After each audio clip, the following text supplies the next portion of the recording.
The slip of paper trembles in Patricia Mendoza's hand, not from age, but from disbelief. $847,000. She'd hit it using her daughter Rebecca's lucky numbers, 3 months after burying her. The slot machine had erupted in bells and lights. Champagne arrived. Cameras flashed.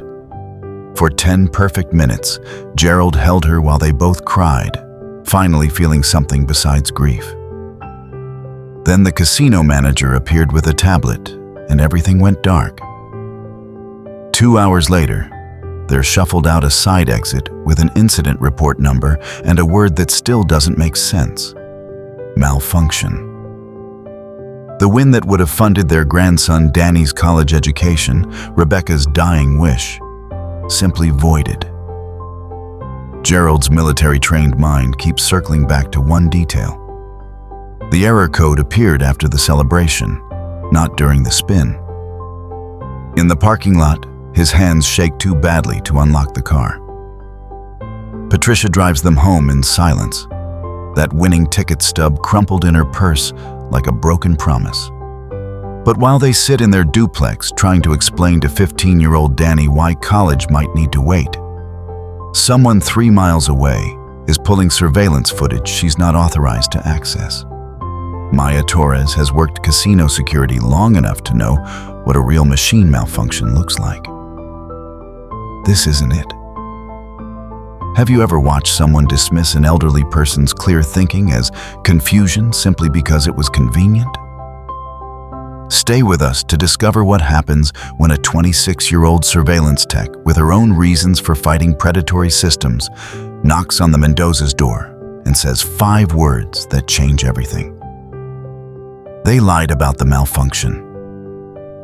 The slot machine's bells pierce through Patricia Mendoza's grief fog like nothing has in 3 months. She stares at the screen. 7 red sevens, Rebecca's lucky numbers, the ones they played every birthday, and the world tilts. $847,000. Gerald, her voice cracks. Gerald, look. Her husband materializes beside her, reading glasses sliding down his nose as he leans toward the display. His military-trained mind processes the numbers twice, 3 times. The machine erupts in cascading chimes. Lights strobe overhead. Patricia's hands shake so violently she drops her player's card. "Ma'am? Sir?" A floor manager appears, tablet in hand, smile professionally calibrated. "Congratulations. If you'll just stay right here, we need to verify." Champagne arrives. Cameras flash. Gerald holds Patricia while they both cry, finally feeling something besides the hollow ache of burying their only child. Other players gather, applauding. Someone mentions college funds. Danny, Patricia thinks. Rebecca's last wish, Danny can go to engineering school now, 10 perfect minutes. Then Derek Sutton, casino manager, approaches with a different expression. "Mr. and Mrs. Mendoza, if you could follow me to the office, just a formality." The back office smells like recycled air and furniture polish. Patricia sits in a chair designed to be uncomfortable. Gerald stands behind her, one hand on her shoulder, thumb rubbing small circles the way he used to calm Rebecca during thunderstorms. Derek's tablet glows between them like a weapon. "I'm very sorry," he says. And Patricia recognizes that tone. The one the oncologist used. The one that precedes devastation. "Our system flagged an error code during your play sequence. E7734, machine malfunction." "That's not," Patricia starts. But Gerald's hand tightens. "The win is void," Derek continues, sliding papers across the desk. "Gaming regulations are very clear. When a malfunction occurs, any winnings are invalidated. It's unfortunate timing." The machine worked fine. Gerald's voice carries 24 years of Navy authority. "We watched the entire sequence. I understand this is disappointing." A woman's face fills Derek's screen, Jennifer Walsh, Corporate legal, her nameplate announces. But our diagnostic logs are definitive. The error occurred at 7:47 p.m. during the winning spin. We won at 7:45, Patricia whispers. I checked my watch. I always check when Rebecca would have been proud. She doesn't finish. Machine timestamps can be unreliable during malfunctions, Walsh explains, her tone suggesting this conversation has happened before. That's why we rely on our technical documentation. Mr. Sutton has prepared an incident report. You'll receive a reference number for your records. Gerald leans forward. May we have printed copies of these diagnostic logs? That information is proprietary. Walsh's smile doesn't reach her eyes. But I assure you, everything is documented according to Nevada gaming regulations. We take these matters very seriously. 2 hours dissolve into legal terminology Patricia once understood. Before the medications, before the exhaustion of watching Rebecca fade, Gerald asks questions that receive circular answers. Derek offers coffee they don't drink. Eventually, papers are signed, reference numbers recorded, and they're escorted through a side exit that bypasses the main floor. In the parking lot, Gerald's hands shake too badly to unlock the car. Patricia takes the keys. They sit in silence, engine running, while the winning ticket stub crumples inside her purse, like a broken promise. Through the windshield, the casino's lights blur into neon streaks. We should tell Danny, Gerald finally says. Patricia drives them home, her foot heavy on the accelerator, Rebecca's lucky numbers echoing in her head like a cruel joke. Maya Torres clocks in at 11:30 p.m., her security badge catching fluorescent light as she scans through the employee entrance. Third shift means avoiding corporate politics and assistant manager Brad's wandering eyes. It means watching screens while the world sleeps, cataloging human behavior through 16 camera angles. It means thinking too much about Abuela's apartment, the one the timeshare scam took. Her workstation hums with familiar sounds. Cooling fans, distant slot machines, the occasional burst of celebration from the main floor. Maya pulls up the incident queue, sorting by timestamp. Standard Friday chaos. 2 drunk patrons escorted out, 1 suspected card counter flagged, 3 ATM disputes. Then, Jackpot void, machine malfunction, E7734. She clicks the file. Mendoza, Patricia, and Gerald. Machine 847, video poker. The payout amount makes her whistle. $847,000, enough to change lives. Enough to save homes. Maya opens the technical report, scanning timestamps. Error logged at 7:47 p.m. She frowns. Error codes trigger instantly when machines detect problems. That's basic programming. She pulls the diagnostic log. Error code entered manually at 7:49 p.m. Her stomach clenches. She's worked surveillance 18 months, long enough to know what she's looking at. Manual entry means human intervention. 2-minute gaps mean something happened after the win, not during. Maya pulls camera feeds from 4 angles. Machine 847 runs flawlessly. She watches Patricia's cautious play, the careful button presses, the moment 7 red 7s align. The woman's face transforms from numb to shocked to tearfully joyful. An elderly man, her husband, embraces her. They stand there crying while other players cheer. At 7:47 p.m., Derek Sutton approaches, tablet extended. His fingers move across the screen. The machine freezes. He smiles and gestures toward the offices.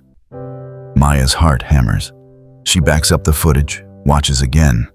Same sequence. Derek's tablet interaction precedes the error code by exactly 2 minutes. Her fingers move before conscious thought completes. 3 USB drives from her bag, dragging files, encrypting, emailing compressed footage to her personal account. Screenshots of the timestamp discrepancies. The diagnostic log showing manual error entry. She knows this is wrong. Accessing files outside her authorization, copying company data. Brad would fire her. Corporate would threaten legal action. But Abuela's voice echoes. They count on good people staying quiet, mija. Maya searches the archive. 4 similar incidents in 8 months. All jackpots over 500K. All elderly winners. All malfunctions discovered after celebrations began. After champagne arrived. After hope bloomed. All resolved with small settlements and non-disclosure agreements. She burns the last file at 4:45 a.m., dawn creeping through eastern windows. Her shift ends in 15 minutes. The evidence sits in her backpack, a grenade she hasn't decided to throw. Maya pulls the Mendoza's customer profile, unauthorized access, fireable offense, and writes down their address. The photo shows them younger, smiling. The account notes mention a daughter, recently deceased, a grandson. She thinks about college funds, about homes lost to scams, about powerful people betting ordinary people won't fight back. At 5:00 a.m., Maya clocks out. At 5:30 a.m., she sits in her car outside the casino, backpack on the passenger seat, watching the sunrise paint the building gold. At 10:00 a.m., she'll knock on a stranger's door. Some decisions, Abuela taught her, aren't really choices at all. Maya rehearses her approach for the 3rd time while idling outside the duplex on Sycamore Street. Through the front window, she watches an elderly couple sit with a teenage boy at a cluttered table covered in glossy brochures, college catalogs. The boy's shoulders slump as the woman touches his hand, shaking her head. Maya's backpack weighs heavy with evidence that could cost her everything. Abuela's voice. They count on good people staying quiet, mija. She knocks before courage abandons her. The man who answers has military bearing despite his age. Straight spine, assessing eyes, controlled movements. Yes? Mr. Mendoza? Maya shows her Riverside surveillance badge. I'm Maya Torres. I need to talk to you about Friday night. The woman appears behind him, face draining of color. We signed the incident report. We're not... They lied about the malfunction. Maya's words tumble out before rehearsal catches up. I work surveillance. I pulled the footage. Your win was legitimate. Gerald Mendoza studies her for a long moment, then steps aside. The kitchen smells like coffee and desperation. Patricia sits heavily, one hand pressed against her chest. The boy, Danny, the customer file said, watches Maya with his grandmother's cautious eyes. Maya opens her laptop on the table, pushing aside brochures for engineering programs. I'm going to show you something. But first, you need to know, I accessed files I wasn't authorized to see. I copied evidence I'm not supposed to have. If the casino finds out, I'll be fired. Probably sued. Then why? Patricia starts. Because 2 years ago, my grandmother lost her home to a timeshare scam. I watched her sign papers she didn't understand because the salespeople knew she wouldn't fight back. She was 73. They targeted her grief. My grandfather had just died. Maya's throat tightens. I couldn't protect her then. Maybe I can protect you now. She hits play. The footage shows Patricia's win from 4 angles. The machine runs flawlessly.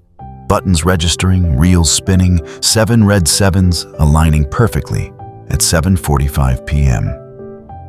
Patricia's face transforms from mechanical focus to disbelieving joy. Gerald embraces her, both crying. Other players gather, applauding. At 7:47 p.m., Derek Sutton approaches with his tablet. His fingers move across the screen. The machine freezes. He entered the error code manually, Maya explains, pulling up the diagnostic log. 2 minutes after your win. Error codes trigger instantly when machines detect problems.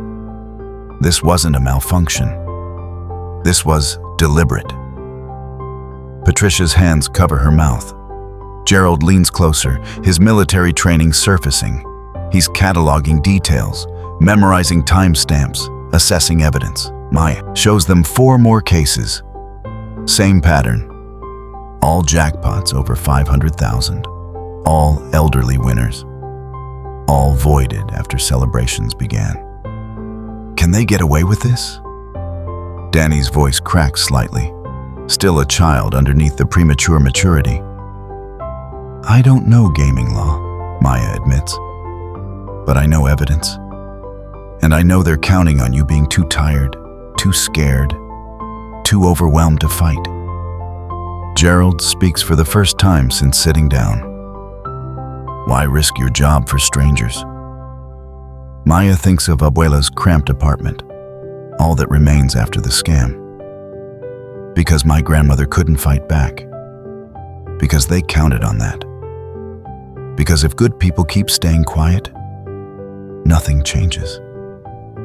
Patricia reaches across the table and squeezes Maya's hand. Her grip is surprisingly strong. We document everything, Gerald says, his voice carrying command despite grief's weight. Before they destroy evidence. Before they threaten us into silence. I worked as a paralegal, Patricia adds, something shifting in her expression. Old competence surfacing through medication fog.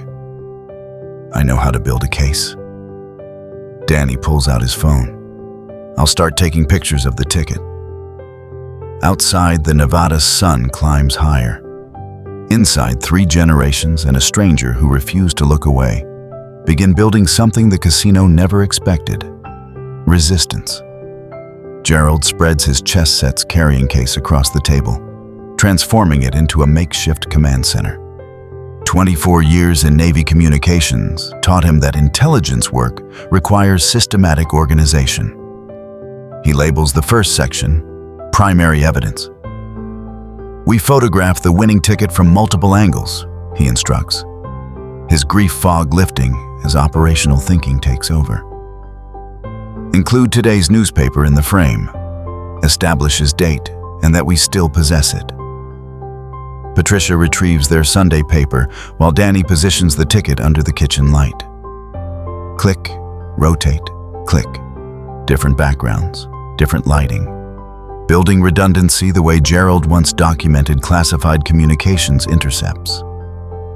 Maya connects her laptop to their printer. I'm making 3 copies of everything. USB drives for each of us. If they come after one set, we have backups. Chain of custody, Patricia murmurs, her paralegal training emerging. She finds an old file box, labels it with date and contents. Every piece of evidence gets logged, when obtained, by whom, stored where. Courts care about procedure. They work through Saturday afternoon with quiet intensity. Danny photographs the ticket 37 times from different angles. Maya prints the surveillance footage stills, time-stamped images showing Patricia's win, Derek's tablet manipulation, the manually entered error code. Gerald creates a timeline in his precise military handwriting. Every event, every interaction, every discrepancy. Patricia researches Nevada gaming regulations on her laptop. Yellow legal pad filling with notes in them. Shorthand she developed over 20 years of legal work. The Gaming Control Board has jurisdiction, she reports. But there's also civil litigation potential. We need witness statements. Corroboration that the machine worked normally, that the celebration happened before any malfunction was mentioned. Sunday morning, they return to Riverside separately. Patricia plays penny slots, her presence unremarkable among other elderly weekend players. Gerald and Danny pose as grandfather-grandson outing, wandering the floor with tourist interest. But Gerald's trained eyes map camera positions, noting blind spots, marking exit routes. Danny sketches the layout on his phone, modern reconnaissance. Maya works her Sunday shift with practiced normalcy. During her break, she pulls the original incident report from the filing system. Her phone camera captures Derek's handwritten notes in the margin. Standard E7 protocol. Corporate approved. The words chill her. This isn't one manager's mistake. This is policy. Monday, they tracked down witnesses. The retired teacher, Marcia, who was playing 2 machines over, remembers Patricia's win clearly.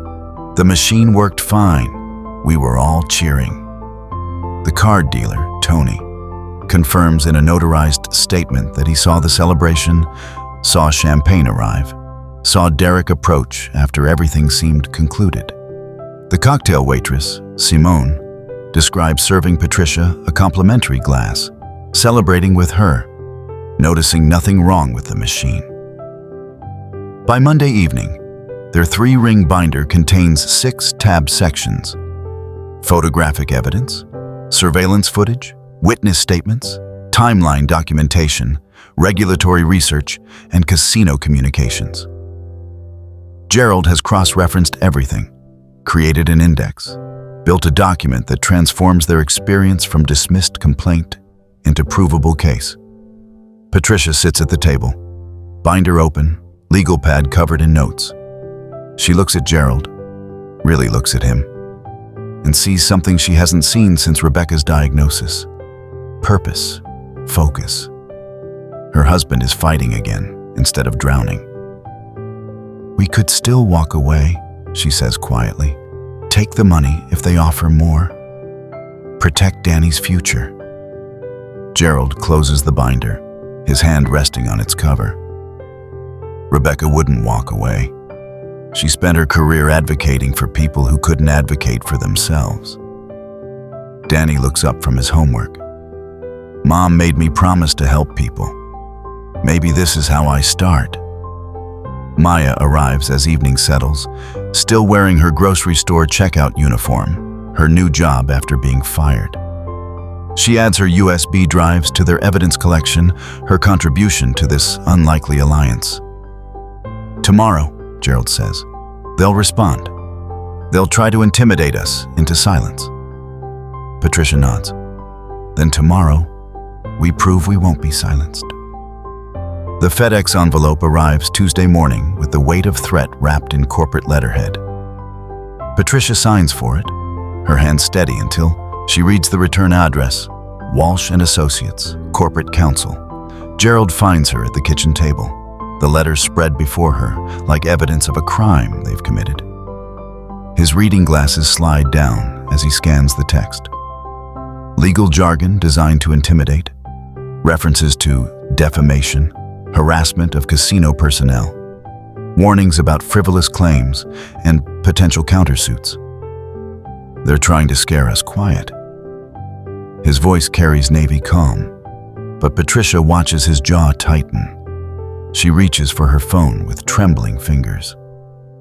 The Free Legal Clinic's advice comes quickly: standard intimidation tactic, unenforceable threats. But litigation would cost tens of thousands they don't have. Wednesday morning, Maya's supervisor calls her into his office.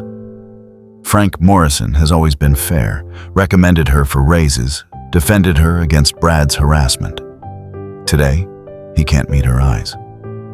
"Corporate pulled your access logs." He slides a printout across his desk. "Footage from cases outside your assignment. Customer database queries." He pauses. "The Mendoza file." Maya doesn't deny it. The win was legitimate. Derek manually entered that error code. "I believe you." Frank's voice drops. "But corporate wants you terminated immediately. I convinced them to let you resign. Preserve your employment record." "No." Maya's directness cuts through his careful corporate speak. "If I resign, I can't collect unemployment, and I need to be able to testify." Frank's expression shifts, respect mixing with regret. "Then I'm sorry. Effective immediately, you're terminated for misuse of company resources. Thursday afternoon, Derek Sutton appears at the Mendoza's door. His casino floor charm is polished, his smile practiced. He carries a leather portfolio and speaks in the soothing tones reserved for elderly customers. I want to resolve this unpleasantness. He opens the portfolio, revealing papers. $50,000. Goodwill settlement. No admission of wrongdoing, just recognition that our communication could have been clearer. Patricia reads the attached non-disclosure agreement. Comprehensive, permanent, punishing. She thinks of Danny's college applications, of Gerald's elevated blood pressure, of how tired she feels. We could accept, she whispers after Derek leaves. Danny's first 2 years covered. We could stop fighting. Gerald stares at the settlement papers. His hands shake slightly. Stress or age, she can't tell anymore. Accepting means they win, means they keep doing this. But you're not well. The stroke risk, I know the risks. His voice roughens. Rebecca wouldn't want us to surrender. Rebecca isn't here. Patricia's composure finally cracks. Rebecca is gone, and we're old, and we're tired, and maybe fighting isn't worth dying for. The kitchen falls silent. Gerald reaches for her hand, but finds no words. Danny comes home from school at 5 p.m., backpack heavy with textbooks and the weight of premature adulthood. He finds them at the table, settlement papers between them like a divide. He reads the offer carefully. Then he speaks, his voice quiet but carrying his mother's certainty. Mom told me about the paralegal grandma, the one who got fired unfairly. You spent 6 months helping her file complaints, gathering evidence, refusing to let her boss intimidate her into silence. He looks at Patricia. You fought for someone who couldn't fight alone. Patricia's eyes fill. You can fight now, Danny continues. And you're not alone. Gerald squeezes Patricia's hand. She squeezes back. Outside, Nevada's evening heat settles over the duplex. Inside, 3 generations choose the harder path, the one that honors the fierce advocate they lost, the one that proves powerful corporations miscalculated when they assumed grief equals weakness. At 5:47 p.m., Gerald calls Derek Sutton. We decline your offer. We'll take our chances. Derek's voice hardens. You're making a mistake. You don't understand how this works. I understand evidence, Gerald replies. And integrity. We'll see you at the Gaming Commission. Friday morning, Gerald delivers their decision with the precision that once coordinated naval communications. We decline your offer. We'll see you at the Gaming Commission. Derek's response crackles through the phone. You're making a mistake. You don't understand how this works. I understand evidence and integrity, Gerald replies, his voice steady despite everything. We'll take our chances. The silence that follows feels like vindication. That afternoon, Maya arrives still wearing her grocery store uniform, red vest over her surveillance skills, name tag where her badge used to be. She finds them at the kitchen table, exhaustion settling into the spaces where determination lived yesterday. Legal action takes months, she says, pulling up news articles on her phone. But public pressure moves faster. We need media. Patricia's hands flutter to her collar. Our names, our faces, everyone knowing we stood up for what's right, Danny interrupts, looking up from his laptop. There's a reporter, Jessica Chen. She covers consumer protection and casino disputes. Maya reads Chen's byline history. Thorough, fair, willing to challenge institutions. Worth a shot. Saturday morning, Jessica Chen arrives with a cameraman and professional skepticism honed over 12 years. She's heard casino conspiracy theories before, watched them collapse under scrutiny. But when Maya opens her laptop and shows the footage, timestamps, manual error entry, Derek's tablet manipulation. Jessica's expression shifts. "Walk me through this again," she says, notebook filling with details. Patricia explains the win, her voice breaking on Rebecca's lucky numbers. Gerald describes the celebration, the sudden office summons, the corporate attorney's rehearsed dismissal. Maya details the pattern she discovered, the cost of speaking truth. Then Danny speaks. 15 years, old and carrying more weight than any child should. "My mom died 3 months ago. Cancer. Her last wish was that I go to college and help people. That money wasn't just college tuition. It was her dream for me. They took that." Jessica's pen stills. She asks about Rebecca, social worker, elderly advocate, fierce believer in fighting for vulnerable populations. The story crystallizes, not just fraud, but the systematic targeting of grief. Saturday at 11 p.m., the local news opens with Jessica's report. Elderly couple's 847K casino win voided. Former employee says it's a pattern. The footage plays for thousands of viewers.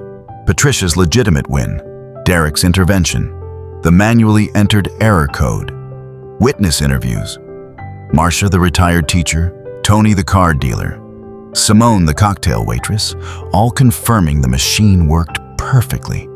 Maya appears on screen, direct and unflinching. "I found 4 other identical cases in 8 months, all jackpots over 500,000, all elderly winners, all voided after celebrations. This isn't malfunction. This is policy." The casino's PR statement follows. Routine technical issue, disgruntled former employee spreading unfounded conspiracy theories, confidence in their integrity. But Jessica's closing lands differently. The Mendozas have filed a gaming commission complaint and declined a $50,000 settlement offer. They want answers, and they may not be alone. By midnight, the story circulates across regional social media. The Mendozas' landline rings, once, twice, building to constant. Their email inbox floods. Voicemails pile up like evidence, each one a variation of the same devastating theme. "This happened to me too." Patricia listens to messages until 2 a.m., her paralegal training cataloging details, even as her heart breaks for these strangers. Leonard Washington, 71, postal worker, 650K voided. Helen Kim, 67, nurse, 920K gone. Names and numbers scroll past, each one representing hope destroyed, dignity questioned, grief weaponized. Gerald finds her at the table, notepad covered in her precise handwriting. "We're not alone," she whispers. "No," he agrees, looking at the growing list. "We're not." Outside, Nevada's Saturday night fades toward Sunday morning. Inside, what began as one family's fight for justice transforms into something larger. A coalition forming from shared wounds, building strength from solidarity, proving that visibility is its own kind of power. Sunday morning arrives with 17 voicemails and 43 emails, each message a testament to systematic exploitation. Gerald and Patricia sit surrounded by paper, Patricia's paralegal training services as she organizes claims by date, location, amount, creating order from pain. Maya arrives at 9 a.m. with coffee and her laptop, still wearing yesterday's exhaustion. Together, they sort legitimate patterns from anger-driven speculation. Most claims lack documentation, some reference different casinos entirely, but 2 stand out with devastating clarity. Leonard Washington's voice on the recording carries quiet dignity worn thin by institutional dismissal. November last year, 650,000. They said I had pressed the wrong button. Player error. I worked postal service 35 years. I know how to follow instructions. Helen Kim's email arrives with timestamps, photographs, and barely contained fury. They told me I manipulated the software. I'm 67. I pressed spin, that's all. $920,000 voided. They gave me $45,000 to stay quiet. I signed because I was scared. Both accepted settlements. Both signed NDAs. Both never stopped feeling wronged. Patricia calls Leonard first. His initial wariness dissolves when she mentions Rebecca, when she admits they're elderly too, tired too, scared too. But we're fighting, she says, and we need your voice. Helen doesn't need convincing. I'm Korean American. They talked to me like I was confused, like I didn't understand English. I understood perfectly. They stole from me. Monday. Maya creates a shared document. Investigator instincts channeling fury into methodology. She tracks 12 total cases across Nevada, Arizona, California. All riverside properties. All elderly winners. All jackpots exceeding $500K. All voided within minutes of celebration. All settled for pennies on the dollar, wrapped in legal silence. The pattern is undeniable. Tuesday afternoon, 3 families gather in Denise Holloway's modest office. Walls lined with legal texts, desk cluttered with case files corporations tried to bury. Denise specializes in gaming disputes because her uncle lost his savings to casino manipulation 20 years ago. She takes cases big firms reject, works on contingency because justice shouldn't require wealth. She reviews their evidence with practiced efficiency. Maya's footage, the settlement pattern, witness statements, the growing documentation trail. When she looks up, her expression carries both respect and realism. This is solid, she says. Better than most cases I see. But you need to understand what you're facing. Gaming commissions move slowly. Casinos have resources to drag cases through procedure for years. They'll investigate your lives, question everything, make fighting more painful than surrendering. Patricia looks at Gerald. Gerald looks at Maya. Leonard shifts forward. Helen crosses her arms. Danny, doing homework in the corner, stops writing. We're not just fighting for money anymore, Danny says, his quiet voice carrying unexpected authority. We're fighting so they can't do this to someone else. Denise nods, recognizing the moment when cases transform from transactions into crusades. Then let's file with the Nevada Gaming Control Board. Systematic fraud, age discrimination, gaming regulation violations. We present this as pattern, not isolated incident. The coalition forms through signatures and resolve. 3 families spanning demographics, but united by shared violation. By refusing to accept that age and grief, make them acceptable targets. As they leave Denise's office, Helen touches Patricia's arm. I thought I was alone, that maybe I did something wrong. You weren't, Patricia assures her, and you didn't. Leonard shakes Gerald's hand, military veteran to civil servant, both understanding what it means to serve institutions, then discover those institutions fail to serve them back. Maya walks Danny to the car, neither speaking but both understanding they've crossed from gathering evidence to declaring war. The coalition has formed. The fight begins. The FedEx envelope arrives Wednesday morning, thick enough to be intimidating. Patricia signs for it with trembling hands, recognizing the law firm's name before she even opens it. Walsh and Associates.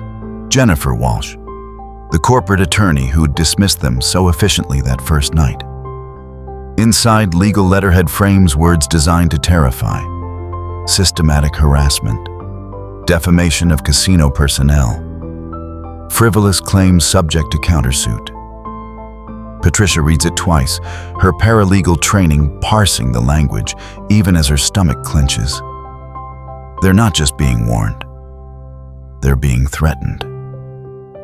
Gerald finds her at the kitchen table, the letter spread before her like evidence of a crime they've committed.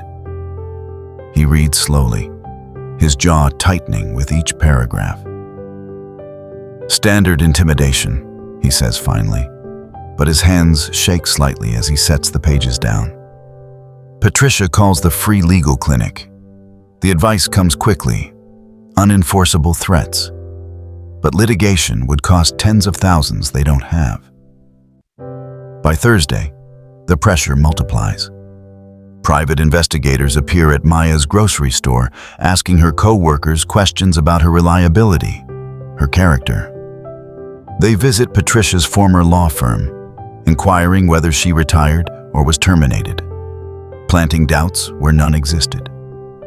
They interview Danny's school counselor with vague questions about home stability. Thursday afternoon brings a notice canceling their home insurance. Patricia stares at it, confused, until Gerald traces the corporate ownership. Their insurer is a subsidiary of Cascade Gaming's parent company. An hour later, their bank freezes their account for irregular activity review. $3,400, suddenly inaccessible. The bank, Gerald discovers, shares the same corporate ownership. The chess moves are devastatingly clear. Make life unbearable until they surrender. Patricia has a panic attack that night, hyperventilating in their bathroom while Gerald holds her. She's back on her grief medications, the ones she'd started weaning off. Everything feels impossibly heavy. Friday morning, Denise calls with Cascade's latest offer. $200,000 split among all three families. NDAs for everyone. Complaint withdrawn. "It's not what you deserve," Denise says carefully, "but it's real money. Leonard and Helen want to accept." Patricia looks at Gerald across the kitchen table. Danny's at school. The house is quiet except for the clock's steady ticking. "We could stop," Patricia whispers. "We could have peace." Gerald's expression is unreadable. 24 years in the Navy taught him to mask exhaustion, but she sees through it. The way his left eye twitches slightly, the careful way he's holding his coffee cup. "We should discuss it with Danny," he says finally. That afternoon, Gerald insists on driving to Denise's office to review settlement terms in person. Patricia argues he's been so tired lately, but he's already grabbing his keys. Danny slides into the back seat, backpack heavy with homework he'll do in Denise's waiting room. They're halfway there when Gerald's left hand goes numb on the steering wheel. Patricia notices first the way his grip loosens, the car drifting slightly. "Gerald?" His response comes slurred. "Something's wrong." Danny's scream cuts through Patricia's shock. "Pull over! Grandpa, pull over!" Gerald manages to guide the car onto the shoulder before his leg goes numb too. Patricia's already calling 911, her voice surprisingly steady as she recites their location, Gerald's symptoms, his medical history. The ambulance arrives within minutes. Patricia rides in back, holding Gerald's hand while Danny follows in the car. At the hospital, the ER doctor's diagnosis is clinical. Transient ischemic attack, a minor stroke, brought on by extreme stress and underlying hypertension. Gerald will likely recover fully, but he needs rest. Stress reduction, peace. In the recovery room, Patricia leans close. "We can stop," she whispers. "We take the money and stop." Gerald's speech is slurred, but his meaning clear. Rebecca wouldn't stop. Gerald spends Saturday under observation, monitors tracking every heartbeat. Patricia doesn't leave his side, sleeping in the vinyl chair that leaves her back aching. Danny camps in the corner, pretending to do homework while watching his grandfather with barely concealed fear. Maya visits Sunday morning carrying flowers and crushing guilt. "This is my fault," she says quietly. "I shouldn't have." "Don't," Patricia interrupts, surprising herself with her firmness. "You didn't cause this. They did." Sunday afternoon, Denise calls Patricia's cell. Her voice carries controlled excitement, the kind lawyers get when cases shift unexpectedly. A woman named Rachel Brenner contacted me through an encrypted channel. She works in Cascade Gaming's corporate compliance department. She has documents. Patricia's pulse quickens. What kind of documents? The kind that prove everything. But she's terrified. She needs whistleblower protection, and she needs to meet us before she'll hand anything over. Monday morning, with Gerald stable enough for visitors, Denise arrives with a nervous woman in her mid-30s. Rachel Brenner has the exhausted look of someone carrying moral weight too heavy to bear alone. I took this job to do good, Rachel begins, hands twisting in her lap, to ensure fair gaming. Instead, I've been filing fraudulent reports for 18 months. She opens her laptop, and the evidence spills out. Internal memos about E7E734 protocol, risk assessments categorizing players by litigation likelihood, settlement tracking spreadsheets showing $12.4 million in recovered voided jackpots. An email from Cascade's CFO praising the loss mitigation initiative. But the most damning document is a presentation titled Senior Player Win Mitigation Strategy. 43 slides outline systematic targeting of elderly winners based on age, recent trauma, language barriers, and legal sophistication scores. Patricia's hands cover her mouth when Rachel reaches slide 17. There's Gerald's name, Patricia's name, and underneath, recent family death, daughter, terminal illness, players emotionally compromised, unlikely to pursue extended litigation, recommend standard E7734 protocol.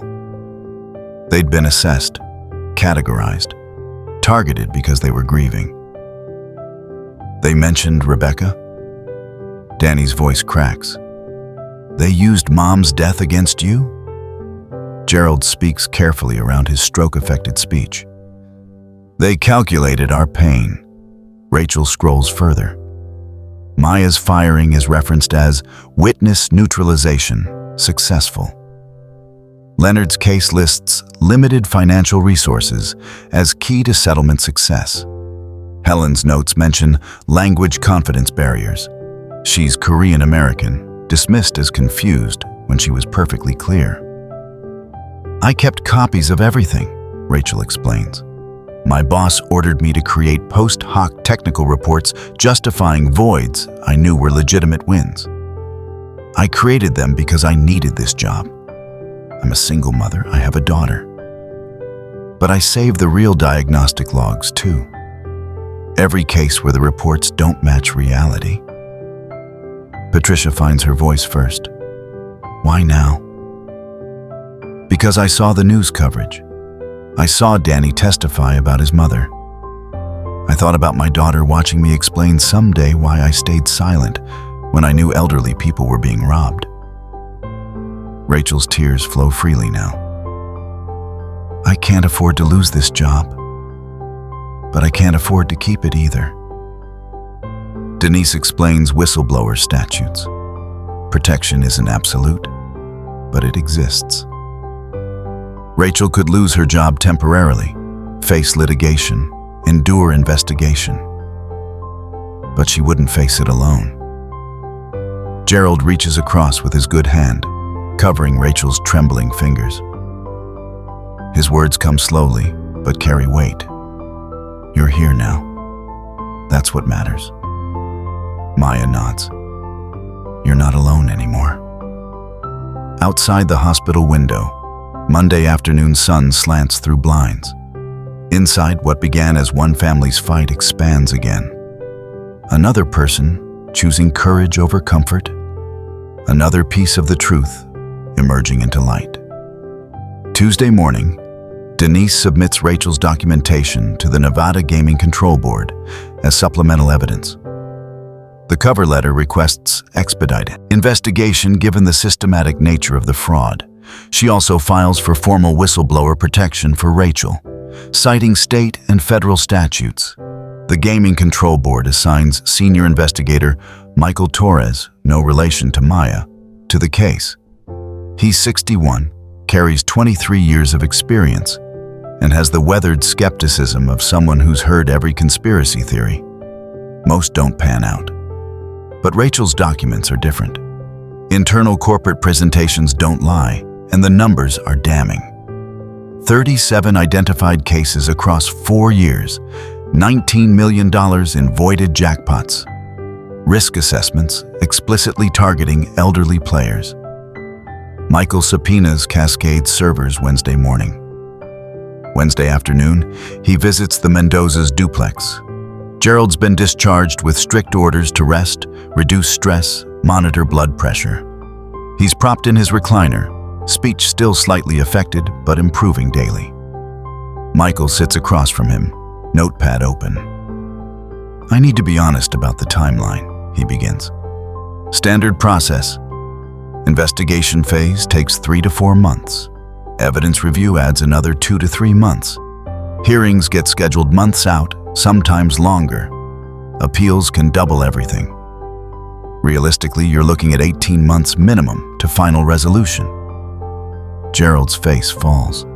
Patricia's hands twist in her lap. 18 months? Patricia's voice is barely audible. "Gerald may not have..." She stops, unable to finish. Danny speaks from the corner, where he's supposedly doing homework. "There's no way to go faster?" Michael's expression softens. Gaming regulations exist to protect casinos from fraud as much as protect players. The bureaucracy is intentional, ensures thorough investigation, prevents knee-jerk reactions. Unless we find something egregious enough to warrant emergency action, this is the timeline. Thursday morning brings different pressure. Patricia, who's been the steady one through everything, breaks down at the kitchen table. Maya finds her there at noon, having stopped by after her grocery store shift. "I can't do this anymore," Patricia whispers. "Watching Gerald decline, our savings depleted by costs Denise's contingency doesn't cover, our lives dissected by investigators. Every day feels like we're drowning a little more."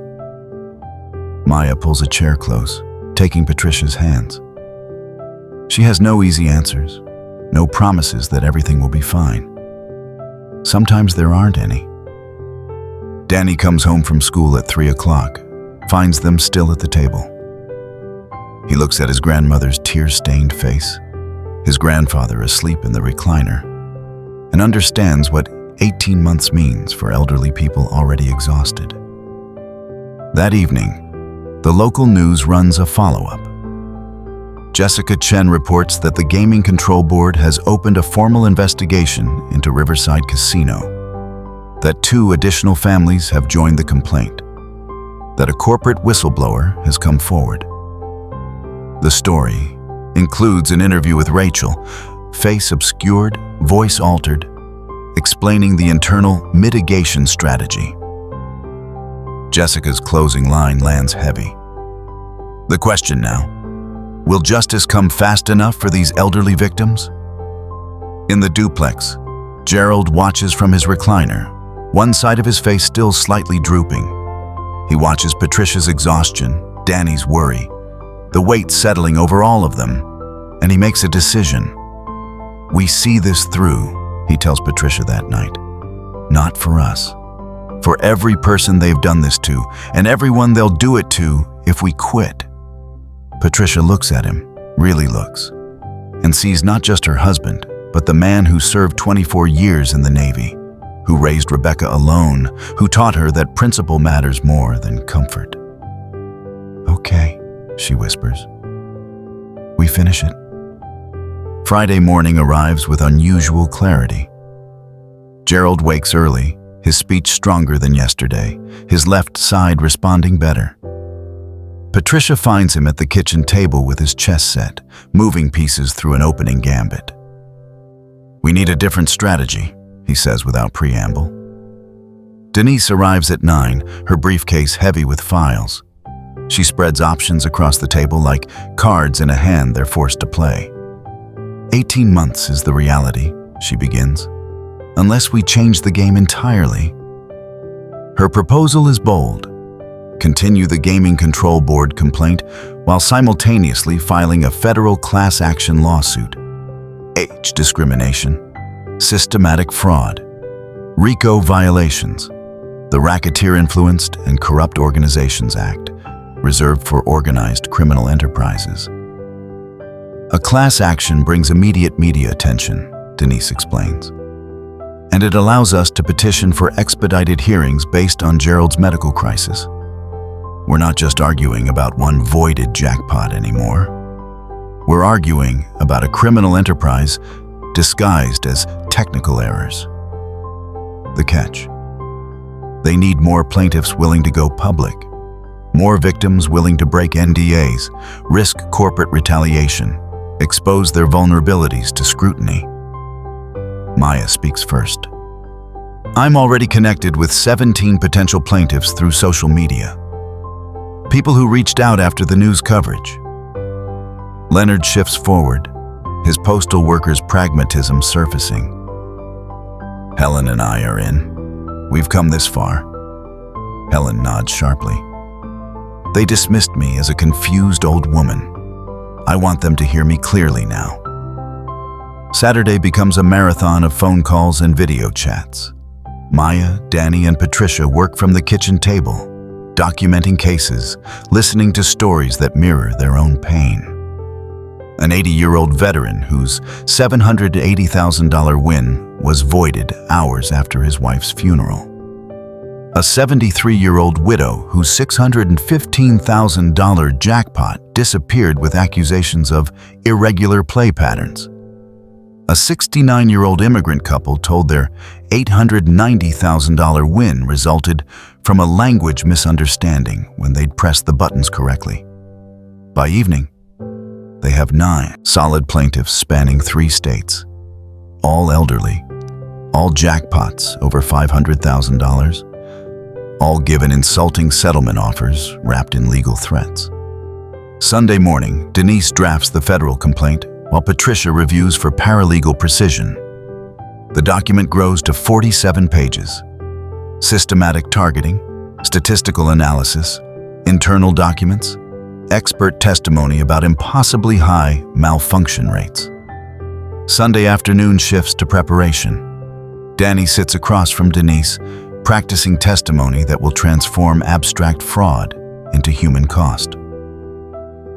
Tell them about your mother's last conversation, Denise coaches. Not the medical details, the promise she asked you to make. Danny's voice starts uncertain, but gains strength. She made me promise to go to college and be someone who helps people. She said the world has enough people who look away when things are wrong. She wanted me to be someone who looks closer. He describes watching Gerald's stroke, finding Patricia crying in the laundry room at 2 a.m., learning that powerful companies count on ordinary people being too exhausted to fight. Patricia listens from the doorway, recognizing her daughter's fierce advocacy emerging in her grandson. Rebecca would be proud, not of the fight itself, but of Danny's reasons for fighting. That evening, Gerald teaches Danny an advanced chess strategy, the sacrifice play. Sometimes you give up something valuable to gain position, he explains. The piece you lose matters less than what the sacrifice reveals about your opponent's weaknesses.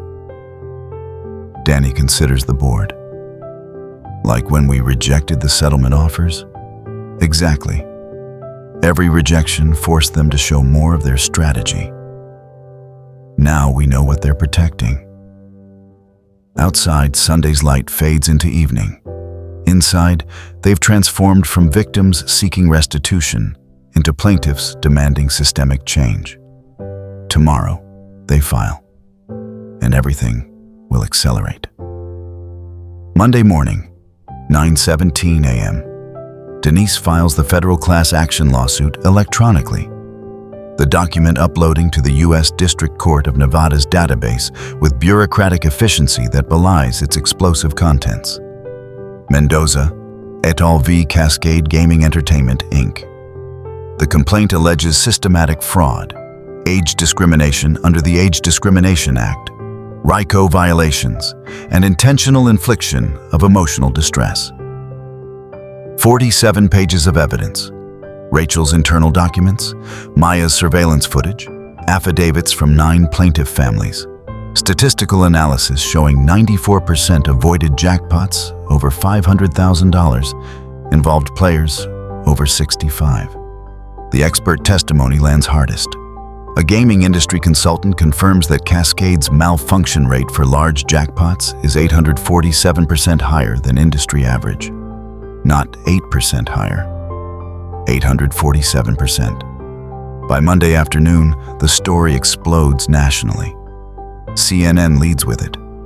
NPR interviews gaming regulators. The Washington Post runs a feature. How casinos target grieving seniors and get away with it.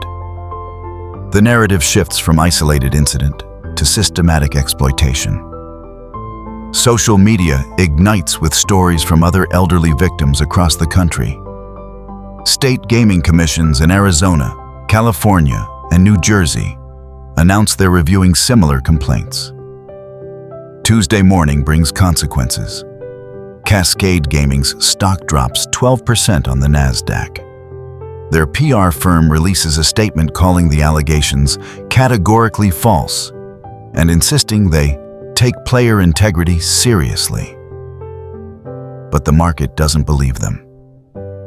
By noon, 3 U.S. senators call for federal gaming oversight reform. The Nevada Gaming Commission, facing mounting public pressure and political scrutiny, announces it will prioritize the Mendoza investigation. Wednesday morning, Cascade's legal team requests emergency mediation. Their offer arrives by noon, $1.2 million to the Mendozas, full restoration of wins to all 9 plaintiffs, Rachel's whistleblower protection, Maya's reinstatement with back pay, and commitment to comprehensive policy review. But comprehensive NDAs for everyone, no admission of wrongdoing, silence as the price of settlement. Denise presents the offer via conference call. Leonard and Helen react first. It's more money than they dreamed possible. Patricia's voice carries exhaustion. Gerald's health, Danny's future. Maybe this is enough. Gerald speaks slowly but clearly, his stroke-affected speech improving with each day. What about the people we don't know about? What about the next elderly person they target? An NDA means silence. Silence means they keep doing this. Maya adds quietly, "My abuela couldn't fight back. We can." Danny's voice surprises everyone with its steadiness. "Grandma, didn't you always tell me Mom said that doing the right thing is hardest when you're tired?" We're all tired, but we're not done. The silence stretches.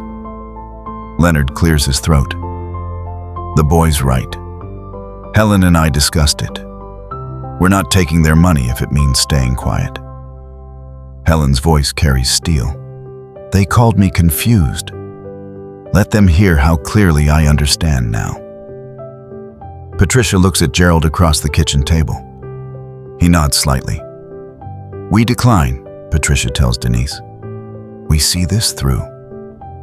That evening, Jessica Chen's follow-up story airs. Mendoza plaintiffs reject $1.2 million settlement, demand public accountability.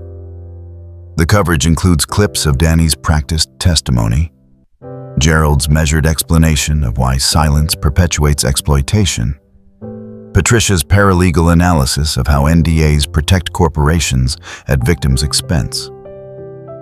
The public response is immediate. Gaming reform advocates flood legislators' offices. Elderly advocacy groups organize protests outside Cascade properties. By Thursday morning, the Nevada Gaming Control Board announces an expedited hearing. scheduled for Friday, just 8 days after the federal filing. Unprecedented speed. Gerald watches the news coverage from his recliner, one hand resting on his chest set. "We forced their hand," he says quietly. Patricia sits beside him. "Now we have to finish it." Thursday morning arrives with crystalline clarity. Gerald wakes at 5, his speech almost normal now, his left side responding with only slight hesitation. He finds Patricia already at the kitchen table, reviewing testimony notes with the precision she once brought to legal briefs. "We're ready," she says simply. Denise arrives at 7 with final coaching. The casino will attack their credibility, question their motives, argue the internal documents are misinterpreted. Stay calm, stay factual, let the evidence speak. Thursday evening brings Cascade's final desperation. $2 million to the Mendozas, full restitution plus damages to all plaintiffs, policy termination, 2 years of independent auditing. But still the NDAs, still the silence. Patricia looks at Gerald. Gerald looks at Danny. "Let's finish this," Danny says. Friday morning, the Nevada Gaming Control Board hearing room fills beyond capacity. Media crews line the walls. Elderly citizens who followed the case occupy every available seat. Gaming industry observers cluster nervously near the exits. Senior investigator Michael Torres presents, first, his 23 years of experience lending gravity to each word. Evidence of systematic fraud, 37 identified cases across 4 years, $19 million in improperly voided winnings. Internal communications, proving intentional targeting based on age, grief, and perceived vulnerability. Rachel testifies next, her voice stronger than during their first meeting. She walks the board through the senior player win mitigation strategy, showing slide after damning slide. Projected savings charts, risk assessment matrices, Rebecca's death listed as a targeting factor. "I was ordered to create fraudulent technical reports," she states clearly. "I did it because I needed my job. But I kept the real diagnostic logs because I couldn't live with myself if I destroyed the truth." Maya follows, explaining the pattern she discovered. The cost of speaking up. The deliberate witness neutralization. Leonard and Helen testify about years of doubt, about being dismissed as confused when they understood perfectly. Then Gerald takes the stand. His speech carries slight hesitation, but his meaning is unmistakable. He talks about 24 years serving his country, about raising his daughter to believe in justice, about burying her 3 months before that Friday night. "They calculated our pain," he says. His voice steady despite the stroke's lingering effects. "They assessed our grief and decided we were acceptable targets. They were wrong about us, and they're wrong about what elderly means." Patricia testifies about her legal career, about nearly surrendering to exhaustion, about finding strength she thought she'd lost with Rebecca. Finally, Danny approaches the witness stand. 15 years old, nervous but determined, carrying his mother's legacy in every measured word. He tells them about Rebecca's last conversation, about her promise extracted from him. Go to college, help people. Never look away when things are wrong. My mom always told me that the measure of a society is how it treats people when they're vulnerable, Danny says, his voice gaining strength. My grandparents are vulnerable. They're old, they're grieving, they're tired. The casino counted on that vulnerability. They weaponized it. He pauses, looking at Gerald and Patricia. But my grandparents aren't weak. They're the strongest people I know, and neither are the other families here. We're asking you to send a message. Targeting elderly people because you think they won't fight back isn't a business strategy. It's theft. And it's wrong. The hearing room falls absolutely silent.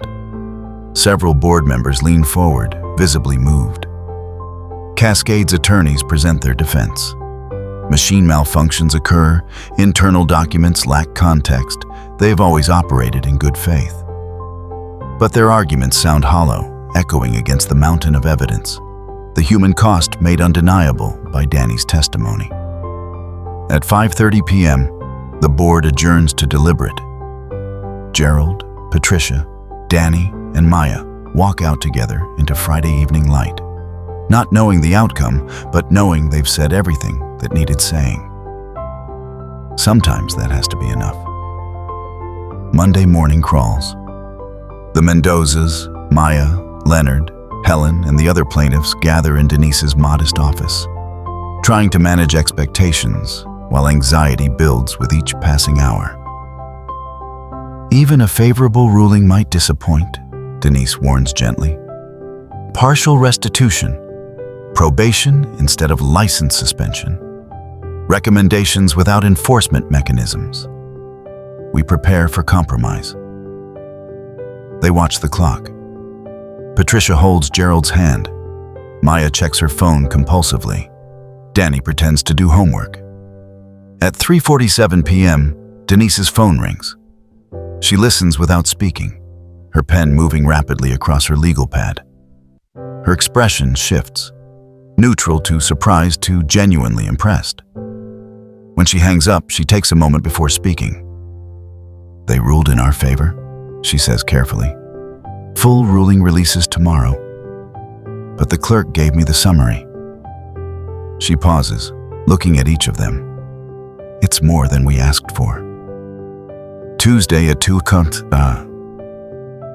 p.m., the Nevada Gaming Control Board releases its official ruling. The document is comprehensive, scathing, and uncompromising. The board finds that Cascade Gaming Entertainment engaged in systematic fraudulent practices targeting elderly gaming patrons through intentional voiding of legitimate jackpot wins. The orders come in devastating succession.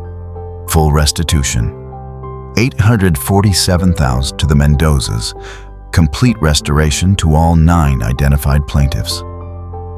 Additional damages, $200,000 to the Mendozas for emotional distress and Gerald's medical crisis damages, ranging from $50,000 to $175,000 for other plaintiffs.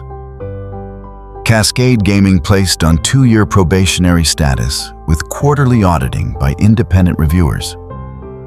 Termination of all employees who participated in the fraud scheme. Derek Sutton's name listed first. Implementation of mandatory elder protection protocols across all 17 properties. Administrative fines totaling $4.7 million. And most significantly, referral to the Nevada Attorney General for potential criminal prosecution of corporate executives. The ruling's final paragraph lands with particular force. The board finds that Cascade Gaming Entertainment engaged in predatory practices that undermine public confidence in Nevada's gaming industry. Targeting elderly, grieving, and vulnerable individuals for systematic theft disguised as technical procedures represents not merely regulatory violation, but moral bankruptcy. This board exists to ensure fair gaming. Today's ruling affirms that fair means fair for everyone, not just the house. Gerald watches the news coverage from his recliner, tears streaming down his face for the first time since Rebecca's funeral. Not tears of grief this time, but something closer to relief, to vindication, to purpose regained. Patricia sits beside him, holding his hand, reading the ruling aloud because he wants to hear it again. Maya calls her grandmother from her apartment. Abuela, we won. We actually won. They have to pay everyone back. They have to change their policies. We did it. Her grandmother's voice carries across the line. You did what I couldn't, mija. You fought back. Danny comes home from school to find his grandparents in the kitchen, College brochures spread across the table again. But this time, the devastation is gone. This time, possibility fills the spaces where despair had lived. Mom would be proud, Danny says quietly. Gerald nods. She would be, of all of us. That evening, calls and messages flood in. Other victims finding courage to file complaints. Journalists requesting interviews. Legislators proposing gaming reform bills inspired by the ruling. What began as one family's desperate fight for dignity has cracked open something larger. Systematic exploitation exposed. Corporate impunity challenged. Justice proven possible, even when systems are designed to exhaust those seeking it. Outside, Tuesday's light fades toward evening. Inside, 3 generations and the young woman who showed up when it cost her everything sit together, finally allowing themselves to believe it's over. They won. Not just money, but something more valuable. Proof that speaking truth to power isn't futile. That age doesn't equal weakness. That ordinary people can hold extraordinary corporations accountable. Rebecca would be proud indeed. 6 months later, November morning arrives with desert clarity. The Mendoza's duplex has been paid off. Gerald insisted on that first.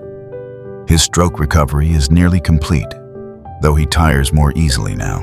Patricia has weaned off most of her grief medications, finding purpose a better remedy than prescriptions. Danny sits at the kitchen table completing college applications, his mother's dream within reach. But the money sits largely untouched, waiting for something more meaningful than comfort. The idea crystallizes over breakfast. We could help others, Patricia says quietly. People who face what we faced, but don't have Maya. Don't have evidence. Don't know how to fight. Maya, who's become a permanent fixture at their table, nods immediately. A nonprofit, legal assistance, advocacy. Leonard and Helen join the planning. So do 3 other plaintiffs. By December, papers are filed. The Rebecca Mendoza Gaming Justice Fund. The mission is straightforward.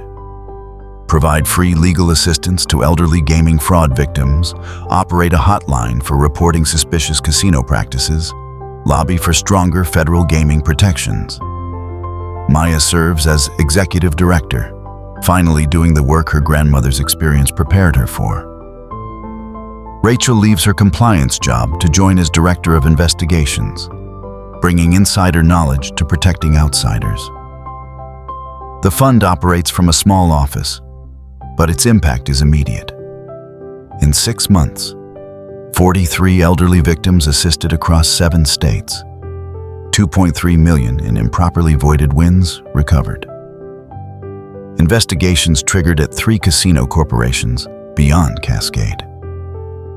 Tonight, they host the official launch event at a community center Gerald secured through his Navy connections. The room fills with elderly advocates, gaming reform activists, state legislators, journalists, and dozens of people who followed their story from that first news broadcast. Gerald welcomes attendees, his speech clear now, his military bearing evident despite age.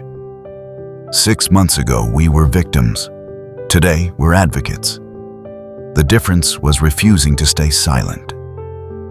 Patricia speaks about her legal career, about nearly letting fear win, about finding reserves of strength she'd forgotten she possessed. Fighting back isn't about the money. It's about reclaiming dignity when powerful people bet you won't. Maya introduces Rachel, whose courage to blow the whistle transformed speculation into proof. Danny, now 16, presents the scholarship program, funded by a portion of their restitution, for children who've lost parents and whose elderly guardians face financial hardship.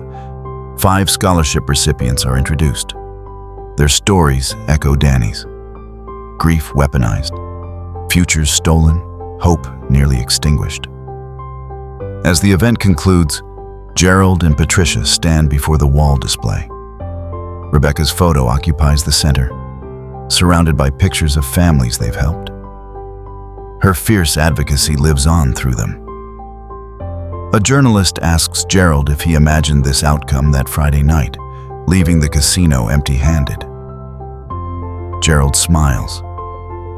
I imagined giving up about 100 times. But my grandson reminded us that the hardest fights are the ones most worth having. We didn't just win money, we got our purpose back. Patricia adds, and we found family where we didn't expect it. Maya showed up when it cost her everything. That's family. Maya stands with her grandmother, who traveled from her cramped apartment to witness this. Abuela's home was lost, but her granddaughter ensured others wouldn't be.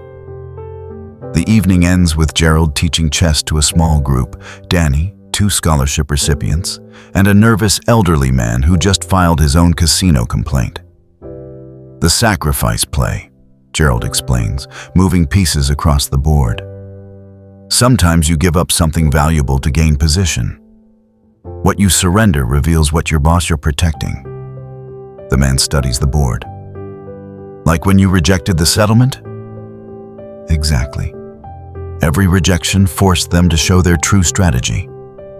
That's when we knew we could win. Outside, Nevada night settles clear and cold. Inside, the foundation they built from grief, courage, and one surveillance tech's moral decision to check the footage is just beginning. Some families are born. Others are forged in the fight for what's right. The Mendozas learned you can experience both, if you're brave enough not to surrender when powerful forces bet you will. Rebecca's legacy lives on, not in the money they won, but in every person they'll help, every voice they'll amplify, every time they prove that justice remains possible when ordinary people refuse to stay quiet. The foundation is just beginning.